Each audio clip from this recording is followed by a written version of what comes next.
Hello guys, welcome to our channel. ఈరోజు మా mummy చింతకాయ తొక్కు పచ్చడి చేస్తుంది. సో దాన్ని ఎలా చేయాలో చూసిద్దాం పదండి.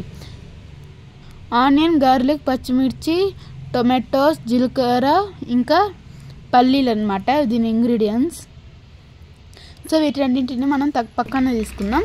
సో తర్వాత ఒక ప్యాన్ పెట్టుకొని దాంట్లో మనం ఏవైతే వేసుకున్నామో పల్లీలు తీసుకున్నాం కదా, ఆ పల్లీలన్నీ వేసుకొని మంచిగా ఫ్రై చేసుకోవాలి. ఇలా వచ్చేలాగా.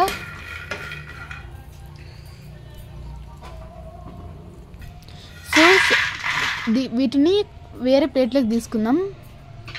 సో తర్వాత మనం జీలకర్ర కూడా దీనిలాగానే మంచిగా వేయించుకోవాలి. వేయించుకున్నాక అదే ప్లేట్లోకి తీసేసుకోవాలి. సో తర్వాత నెక్స్ట్ వచ్చేసి మనం మళ్ళీ ప్యాన్ పెట్టుకొని దాంట్లో పచ్చిమిర్చి వేసుకొని మంచిగా ఫ్రై చేసుకోవాలి. తర్వాత దీంట్లోనే కొంచెం మనం ఏవైతే ఇందాక టమాటోస్ తీసుకున్నామో అవన్నీ వేసుకోవాలి.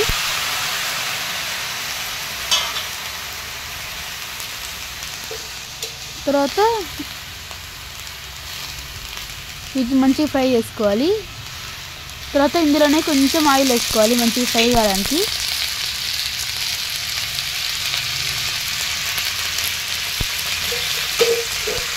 వీటిని మంచిగా ఫ్రై చేసుకోవాలి మంచిగా. సో ఇది చింతకాయ తొక్కు పచ్చడి అన్నమాట. చింతకాయలు, వెల్లుల్లి, ఉప్పు, పసుపు వేసి మంచిగా రోట్లు దంచి పెట్టుకుంటాం అన్నమాట ఇది. సో ఇదన్నమాట. ఇది కొంచెం దాంట్లో వేసుకోవాలి. సో దానివల్ల టేస్ట్ బాగా వస్తుంది అనమాట. ఒకసారి ట్రై చేసి చూడండి. ఇది చాలా రోజుల వరకు ఉంటుంది చింతకాయ కాబట్టి.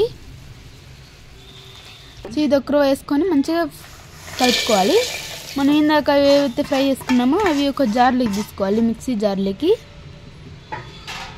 వీటిని మంచిగా దాంట్లో వేసుకున్నాక దీంట్లోనే మనం వేయించుకున్న టొమాటోస్, పచ్చిమిర్చి వేసేసుకోవాలి దీంట్లో.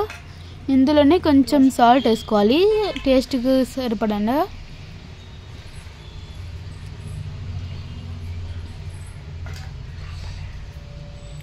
సో ఇందులోనే ఇందాక మనం తీసుకున్నాం కదా ఆనియన్స్, వెల్లుల్లి, అవి కూడా వేసుకోవాలి.